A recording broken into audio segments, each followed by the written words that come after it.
আশা করি সবাই ভালো আছেন, আমরাও ভালো আছি। আজ আবার আপনাদের সাথে শেয়ার করছি তেল ছাড়া সব খাবার। আজকে আমার এখানে আমি ইলিশ মাছ দিয়ে আলু এবং মিষ্টি লাউ দিয়ে তরকারি রান্না করেছি। করলা সিদ্ধ করে নিয়েছি ভর্তার জন্য, আর মিষ্টি লাউ। তেল ছাড়া খুবই ভালো লেগেছে, অনেকে চায় তেল ছাড়া রান্না করার জন্য। বিশেষ করে একজনের রিকোয়েস্টে আমি তেল ছাড়া রেসিপিটা করেছি।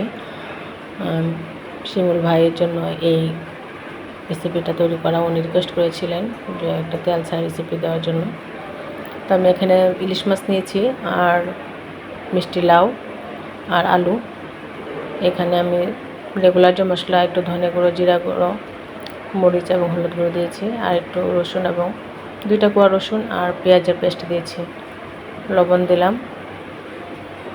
যেহেতু তেল ছাড়া, এই জন্য আমি একটু পেঁয়াজ এবং রসুন একটু পেস্ট করে দিয়েছি যেন খেতে টেস্ট লাগে। আর ইলিশ মাছটা এখানে ছোটো ইলিশই।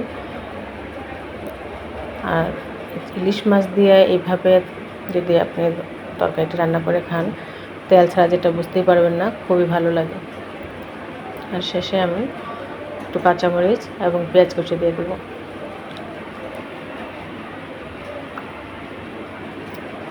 তরকারির কালারটাও অনেক সুন্দর হয়েছে।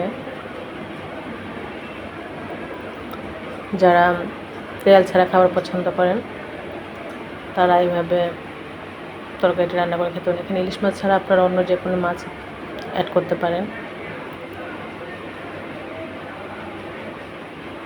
কালারটাও সুন্দর হয়েছে। কালারটা আরও সুন্দর হয়েছে, এখানে মিষ্টি লাউ দিয়েছি, যার কারণে কালারটা আরও ভালো লেগেছে, দেখতে ভালো লেগেছে। আর যা দেখতে ভালো লাগে খেতেও ভালো লাগে। আর এখানে আমি সিদ্ধ করে নিয়েছি 2টা করলা আর মিষ্টি লাউ। এগুলোও আমি তেল ছাড়া খাবো। আর এভাবে তেল ছাড়া খেলে যে ভর্তাটা খেয়েছি ভালো লেগেছে, খারাপ লাগেনি। আমি প্রথম তেল ছাড়া তরকারি রান্না করলাম এবং ভর্তাটা করলাম। আশা করি ভালো লেগেছে আপনাদের। যারা তেল ছাড়া খেতে ভালোবাসেন তাদের জন্য রেসিপি আমার। আশা করি ভালো লাগবে। তো আজ এই পর্যন্তই। ভালো থাকবেন সব।